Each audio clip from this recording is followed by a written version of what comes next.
Good morning, Magic. I'm Gavin Verhey from Wizards of the Coast. And today it is finally time for me to show you my Modern Horizons 2 preview card. This is one I'm really excited about, and it has quite a bit of Magic history behind it. So I thought today I'd walk you through the history and then show you the card. Ready? Let's go.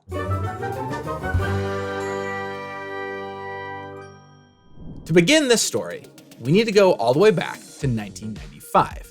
The team was working on Ice Age and they needed a green rare, so they came up with Lhurgoyf. And upon release, this card immediately captured the imaginations of players for a couple of reasons.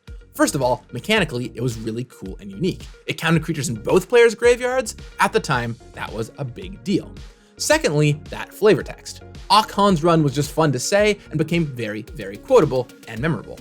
And for 6 long years, Lhurgoyf was lonely. It was the only one of its type in all of Magic. But that all changed when Odyssey came out. The team was doing a number of throwbacks based on older creature types. For example, they took Atog and blew it out into 5 different Atogs. And they did the same thing with Lhurgoyfs. They grabbed the one Lhurgoyf, thought, hey, what if we counted different things in all players' graveyards? And made 5 more. Tantivore counted enchantments in all graveyards. Cognivore counted instants in all graveyards. Magnivore counted sorceries in all graveyards. Terravore counted lands in all graveyards. And that leaves Black with Mortivore, which counts all creatures in graveyards again. Sorry, artifacts, I guess. No Goyf for you.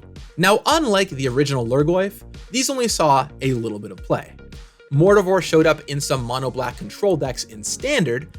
Terravore eventually showed up in Extended thanks to all of the fetch lands, and when reprinted in 9th edition, Magnivore did really good but frustrating work as a finisher for a land destruction deck.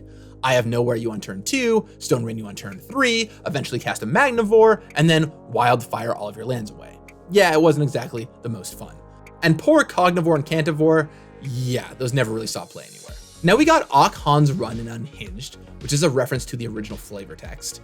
And in Time Spiral, we got another flavor text reference in Safi Eriksdottir, who, by the way, many years later in Commander Legends, we would print Hans Eriksson, a compliment to her.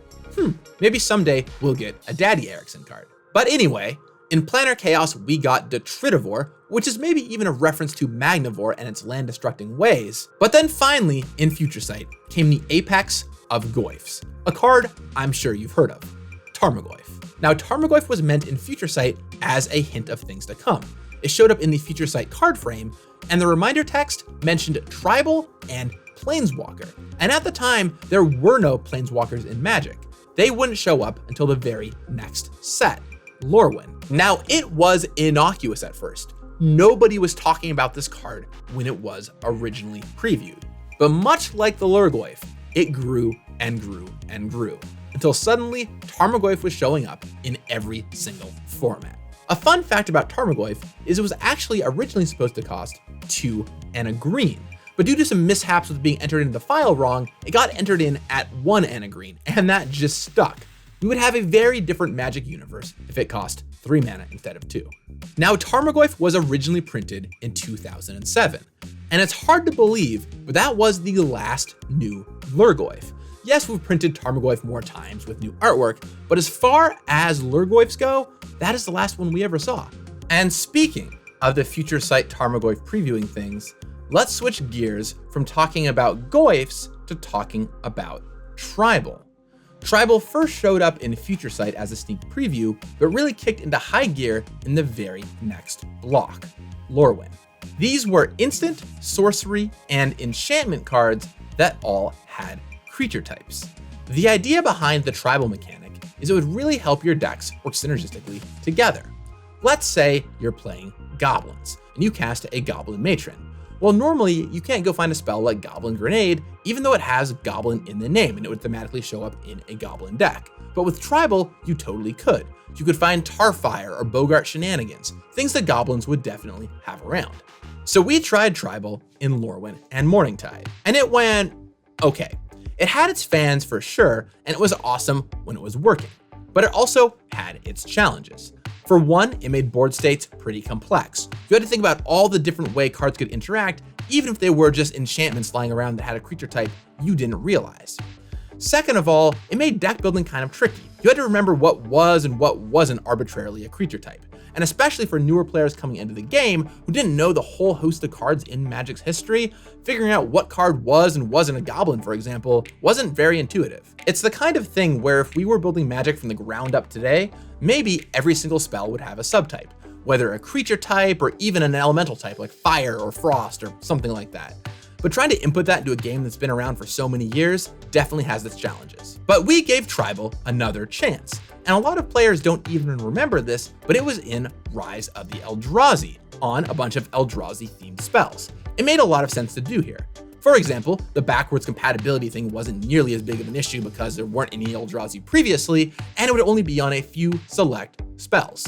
And well, I think the fact that many players don't even remember it being in Rise of the Eldrazi speaks volumes to how well it did there. When you roll up the lukewarm response, plus the complications of the gameplay, not to mention all the rules headaches it caused, Tribal was given the kibosh, and no new Tribal cards have been made for 11 years, since Rise of the Eldrazi. Well, after over a decade drought of no new Lhurgoyfs and no new Tribal cards, Modern Horizons 2 brings those both together for one card.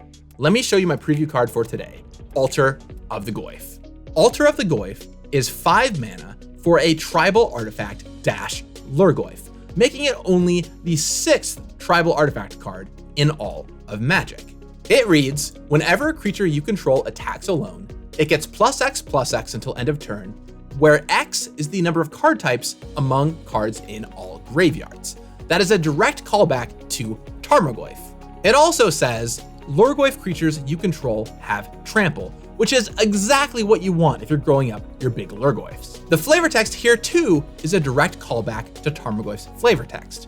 In fact, look at the artwork. The art is even a direct callback to Tarmogoyf 2.